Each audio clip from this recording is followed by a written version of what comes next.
Assalamu alaikum, namaskar, good morning, ladies and gentlemen. You're back on the air with Muheeb Hoque, and welcome back to Let's Talk Education and Career. Today on our program, we will discuss part time work as you study. I will talk about why students should take up working part time. We will talk about how to go about looking for part time work, some of the advantages of working part time. We will also talk about the rules and regulations if you're an international student who wants to work part time as well. And we will finish up the show with some advice and some tips. All right. So we will start off by talking about the benefits of part time work for a student. A part time job whilst at university can have a positive impact on your life. I'll talk a little bit about how financially, of course, it has a lot of advantages. So let's say the extra income from part time work lets you cover the cost of living more comfortably, sometimes even living a little bit aside for fun. Now, other than the need for a lot of students to work as international students, we should also focus on working part time even if you're staying back in Bangladesh, for example, to study. Because there's a lot of positive impacts on your life if you start working early as you start your higher education. One of those advantages or a special skill that you will learn is around budgeting. Students who earn their own money tend to spend it wisely. Part-time jobs are often tough and hard-earned money can be painful to part with. In short, students are more likely to save their money for necessities such as textbooks and rent if they're earning that money themselves. They will also learn time management. Students with jobs have little free time. This predisposes them to become more organized and better planners, learning to weigh their priorities in order to meet deadlines. Effective time management benefits both your studies and life after university. And as you seek employment, time management skills is essential. Whenever you go to an interview, they always ask you about time management or ask for an example of how you had managed your time really well in the past. The other thing is the chances of you being bored outside of university decreases. You will have less time to while away the hours. The combination of studying and a job rather handily means there's little time to get bored. You will be a lot more productive. You will feel that you're utilizing your time efficiently and effectively. The other advantage of working part-time is it gets you to think about your future. Using your part-time job to get an introduction to a career or area of interest you hope to go into after university. The experience will help you stand out from the crowd at an interview. You can begin networking with others in your chosen field. Forming professional relationships at this early stage will help your chances of gaining employment after graduation. Most people find a job through their network. And as you work part-time, it helps you meet like-minded people who are also working in your field. It helps you build relationships and teaches you how to build relationships. Another skill that you will learn is the ability to transfer your skills from one job to another. In the 21st century, most employers are looking for people who are multi-skilled. A part-time job can provide you with a skill set much in demand by graduate employers. So let's say you're a student who's studying Bachelor of Commerce and you've been working in the hospitality industry in order to earn some extra income, will help you in the future as you approach employers in a multinational company. You could utilize the skills that you've learned at a restaurant or a bar or a hotel and tell them how under pressure, peak time pressure in these companies, you were able to handle yourself really well. Another skill that you will learn is an awareness of commercial environment. A common complaint from employers is of a lack of commercial awareness in new graduates, as well as the time management skills we already talked about. You'll be exposed to working in a commercial environment, an experience which will help you stand out from the crowd once you graduate. Teamwork is a crucial skill you will also learn as you work part time. You will likely have to work as part of a team in your part time jobs.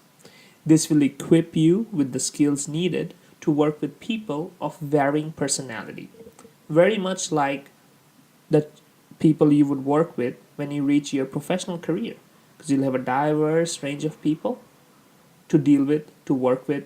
They will be your internal stakeholders as well as your external stakeholders. This will help you work on group projects at university as well as being of great benefit through life in general. And lastly, it will teach you how to take initiative. In the workplace, things will always go wrong. How will you react to the unexpected? Keep a note of problems solved and disasters averted. These sorts of stories are priceless when it comes to interviews and such like. Every employer always asks, what initiative did you take in order to avert a crisis? Therefore, working part-time will help you develop on that skill and give you countless of stories which you can demonstrate to your future employer that indeed you are able to take initiative. All of the above that I have mentioned, combined with the initiative you've shown in working while studying, will show employers that you are ambitious and have an excellent work ethic. These are just some of the many advantages of working part-time as you study. Next, I'm going to give you some tips and advice on how you can balance study with a part-time student job. Many students feel that a part-time job will be to the detriment of their studies. It's not easy to balance the two and still enjoy a social life, but a lot of students do manage it. So, how can you do it? Be ruthless about organizing your time. Don't be sheepish about owning a diary or color coding your calendar. With smartphones available, if you have an appointment, you should immediately put it in your calendar and set a reminder for yourself. Keep track of your work shifts, important university deadlines, and important social events, of course. That's also very important. Be honest to yourself. Can you really cover that extra shift or attend that friend of a friend's birthday? You need to learn to prioritize. There are only 24 hours in a day and 7 days in a week. You cannot please everyone, but make sure you look after number one. Keep all the important people informed. So, as an international student overseas, away from your family, you're obviously going to get extremely busy. But do remember to catch up with your parents, your siblings, and your friends back home, as well as people who are there with you. Make sure your boss or your employer knows when you've got important lectures, tutorials, and deadlines. Employers are usually very flexible about your hours if you tell them in advance that you're studying. It's part and parcel of choosing to employ students. Talk to your tutor and lecturers. They may be able to offer a bit of extra support to ensure you achieve your academic targets as well. These are just a few ways you can balance working part-time as you study. Next, I'm going to give you some tips on how to find a part-time student job. Before you start searching and applying for jobs, you will obviously need a resume or a CV. Many institutions and universities have a career service. Actually, I believe all universities have a career service. And that will be able to assist you with writing and formatting a professional resume that lists your education skills, interests, and previous employment experience. It is extremely important that your resume is free of any spelling mistakes or grammatical errors. So you might want to ask someone who is a strong English speaker if you're overseas working as an international student. And if you're in Bangladesh, make sure you get someone with a strong grammar in Bangla to check your CV. Make sure that you check it before you start searching for jobs and sending it out to employers. Once you have a resume, it will be time for you to search for a job. You can go to local shopping centers and hand out your resumes. You can go to retail stores. When you go to these stores, always remember to ask for the manager. They have any positions available or not. Make sure that you dress well and professional. If they don't, you can ask to leave your resume with them to keep in mind for future vacancies.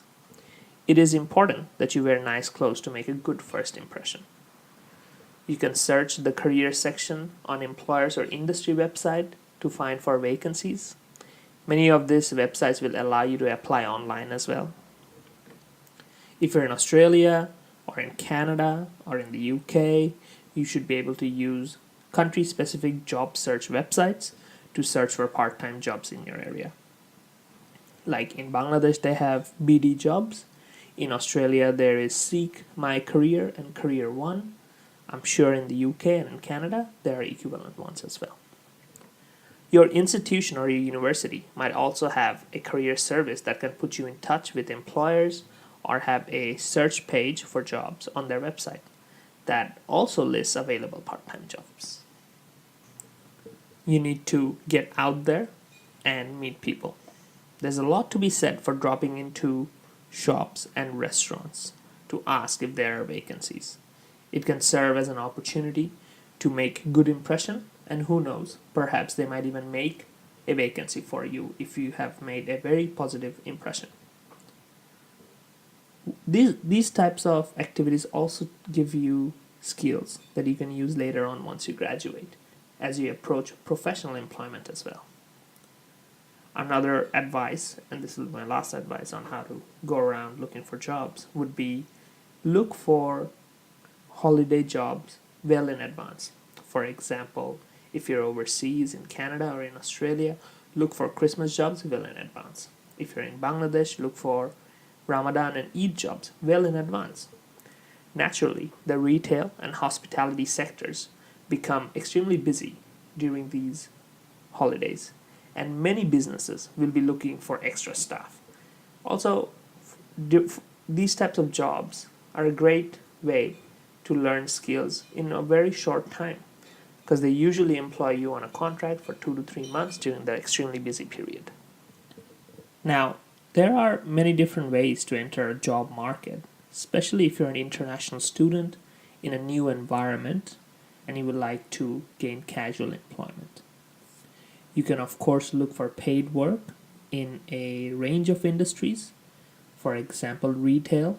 These are supermarkets, department and clothing stores. Hospitality, cafes, bars, and restaurants. You could look to work in the tourism industry and work in hotels and motels. You could also look at agricultural work, or working in farms and fruit picking. Other jobs are in industries like telemarketing and sales. You could also apply for administration or clerical roles for small to medium-sized businesses. And of course, you could also tutor in order to earn extra money. If you have an existing qualification and are professional work experience, you may be able to secure a casual or part-time work in your field based on the company and their requirements.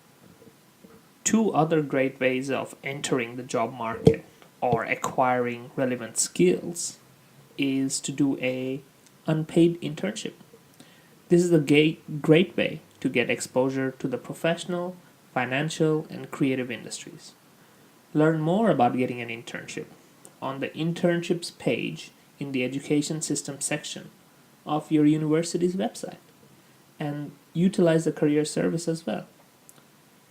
My personal advice is for students to utilize another way to gain experience is by volunteering. There are many charities and NGOs in Australia, in Canada, in Bangladesh, and they always need volunteers to help out. It can be a great way to meet friends, get some hands-on work experience, and give back to the community. Lastly, I would like to talk a little bit about some of the rules and regulations of working part-time as an international student. So, for example, if you're studying overseas in Canada, UK, Australia, Malaysia, Thailand, wherever it may be, you need to be aware of your rights and some of the rules you need to follow and some of the regulations that you have to comply with in order to earn an income in those countries. So, for example, I will use Australia as an example. Once you come to Australia, our first advice to students is to get a tax file number because this allows you to earn an income in the country. Second, you should know of your work rights. So, for example, as an international student, you can only work 40 hours per fortnight, which is 20 hours per week, while your semester is going on. And when your semester is not going on and you're on holidays, you can work unlimited hours in Australia. Other things you need to be aware of is some of your rights as an employee. So, for example, you should be paid a minimum wage. You should be able to challenge unfair dismissal from a job. You should always make sure that you get appropriate leave, breaks, and rest periods, and that you're provided with a healthy and safe work environment. Most employers, for example in Australia, are covered by an award, which sets minimum wages and conditions for a type of job or industry. To find out more about your work rights, you should always visit the government's official website, or you should contact them directly. Thank you for listening. We've covered a wide range of things today in terms of working part-time. We talked about how to go about looking for a job. We talked about your rights as an international student. We also talked about the benefits of working part-time as you study. I wish you the very best of luck on your future study and work endeavors. If you have any questions about how to choose the right university or finding employment, please feel free to leave us a message. This is Radio Metro Mail. Let's talk education and career. Until next time, thank you.